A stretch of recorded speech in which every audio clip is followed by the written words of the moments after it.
This is a farm in China. This is a McDonald's in New York. This is an apartment complex in Mumbai. And this is a skyscraper in London. What do all of these things have in common? Well, as it turns out, all of these places' successes or failures, economic booms or collapses, and even population explosions or famines might soon be decided by the nation of Morocco. But probably not for the reasons that you might think. In fact, this future economic trajectory was likely decided by a tiny little creature just a couple centuries ago. This is a bat. In the modern world, we view bats as things that both control insect populations, as well as creatures that spread rare diseases. But a few hundred years ago, bats were discovered to do something else.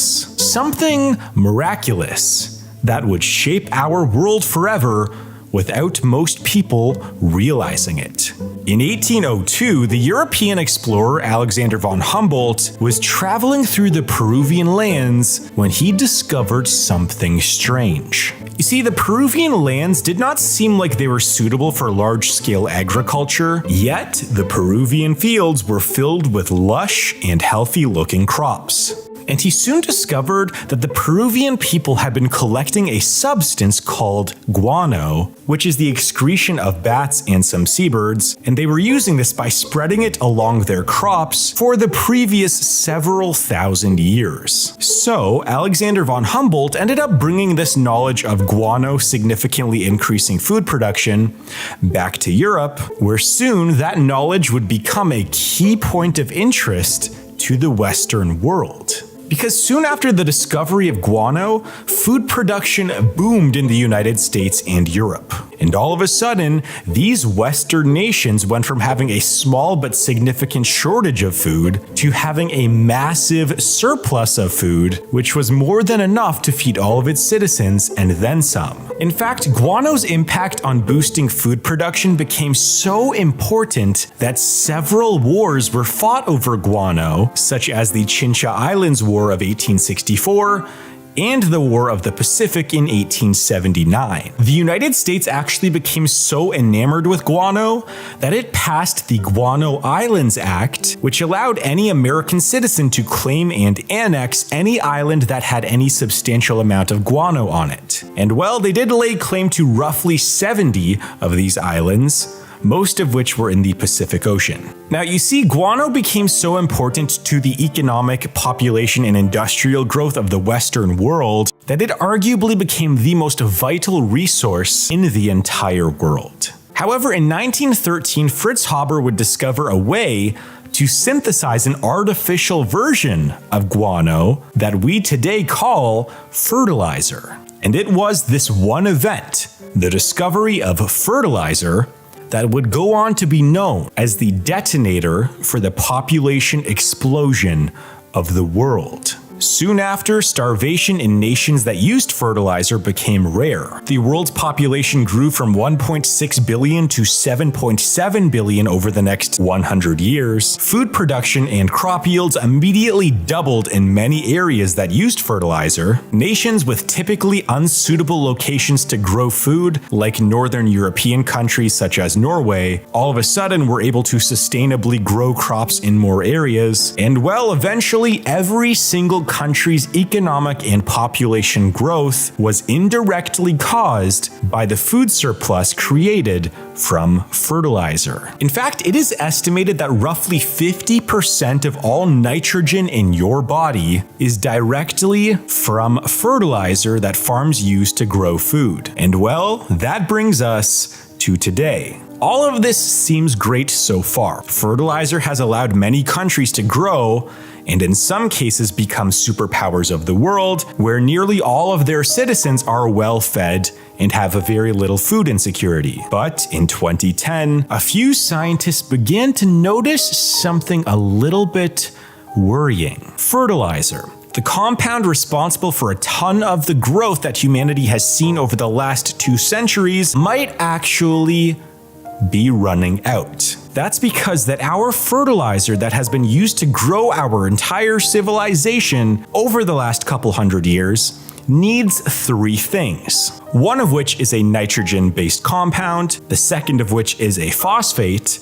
and the third of which is a potassium-based compound. And two of these are compounds that we cannot create from scratch. And those compounds are phosphate and potassium, or in its raw form, potash. You see, potash is a non-renewable resource that is largely controlled by just 4 countries. Canada is by far the world's largest producer of potash, with over 1/3 of the world's potash coming from Canada. Russia, Belarus, and China produce between 10 and 20% of the world's potash each, and every other nation in the world combined produces only about 19% of the world's potash. And let's think about that for a second. Essentially, 4 countries control one ingredient that will dictate who is or isn't allowed to produce fertilizer. And because potash resources are being depleted in these countries, potash will become a more valuable resource as the world's population continues to grow and the food requirements for the world also grow. Now, the world isn't likely going to go through a potash shortage in the next 100 years or so. In fact, our potash reserves could last for several hundred years before we see any shortages. However, phosphate, one of those 3 key ingredients, is a completely different case. You see, since 2010, there's been a hotly contested debate about when, not if, the world will run out of rock phosphate. The United States Geological Survey estimated that we currently have 260 years worth of phosphate left in the earth, assuming that the population doesn't grow at all. And assuming the population continues to grow at a similar rate at what it is today, we have roughly just over 100 years of phosphate left in the earth. However, those are just estimates. That number could be much lower or much higher. But really, we don't even need to know when the world will run out of phosphate, because we are already seeing shortages. And also, we are seeing countries take drastic economic policies to protect their own phosphate. For example, phosphate prices have increased by roughly 80% since early 2020. In September of 2021, China banned exporting of any of its own phosphate in hopes of assuring that it had enough phosphate to produce enough fertilizer to grow its own food for the foreseeable future. But there is one key aspect that I have left out until this point, and that is this. You see, China has the second largest phosphate reserves in the world, as it owns roughly 5% of the world's phosphate. And keep in mind that is second on this list, and it is already concerned about its phosphate supply. Syria has the 3rd largest amount of phosphate at 3%, Algeria is next at just under 3%, and the rest of the world has only 2% or less each per country in terms of the world's phosphate reserves. But then at number 1, there is the country of Morocco. You see, Morocco owns a whopping 70% of the world's phosphate. And let's think about that for a second. One nation owns 70% of a resource that can dictate which other nations will be able to feed their populations. In fact, within the next several decades, the world's food supply could become dependent upon whoever Morocco chooses to trade with or who they choose not to trade with. Or maybe, just simply, Morocco will just sell off the phosphate to the highest bidder. There is also the potential for international conflict or cooperation, as that has been seen throughout history with any valuable resource. And this would be far from the first time that we have seen wars started or partnerships enacted that revolved around the acquisition of fertilizer. In fact, increasingly every single year, large populous countries like India, Mexico, and Brazil are becoming even more reliant upon Moroccan phosphate for their agricultural industries. And other nations like the United States have been placing tariffs on Moroccan phosphate and going in the other direction.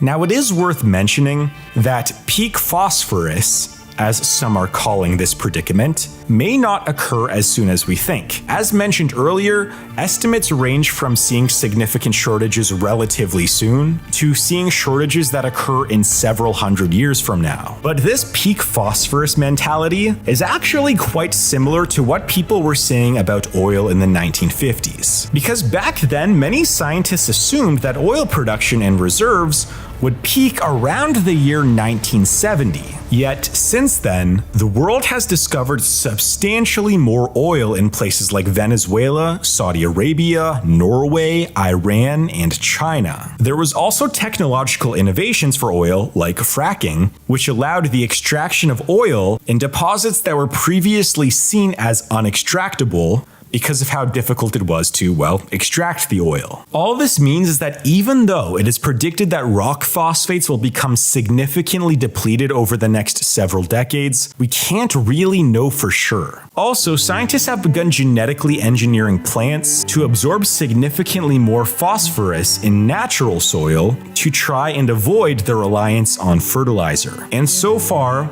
those experiments have been minor successes. But at the end of the day, the entire world might be for its fertilizer, something that has never been seen before in the history of the world. All of those old superpowers that owned a large percentage of the world's resources, like the United States had with oil over 100 years ago, the British Empire had with metals in the early 19th century, the Dutch East India Company of the 1600s, or the Hudson's Bay Company in the late 1600s, all of those monopolies could pale in comparison to Morocco's monopoly on phosphate and the world's fertilizer. It is also worth noting that part of Morocco's phosphate reserves are currently in an occupation zone in the Western Sahara, meaning that a lot of those deposits are already in a conflict zone, which could be a sign of things to come. Now, if you enjoyed this video, you may also like my second YouTube channel, where I talk about a lot of similar topics, but in a more fun way. And my return to that channel will happen in about a week or so just stay tuned for that, and maybe just hit the notification bell on that channel, and I'll be back there very, very soon.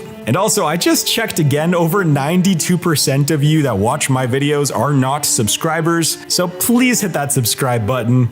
And also, just click on my documentaries playlist, as I do have a bunch of other videos just like this on that playlist. So make sure to click on that playlist, and I'll see you guys in my next video in just a few seconds.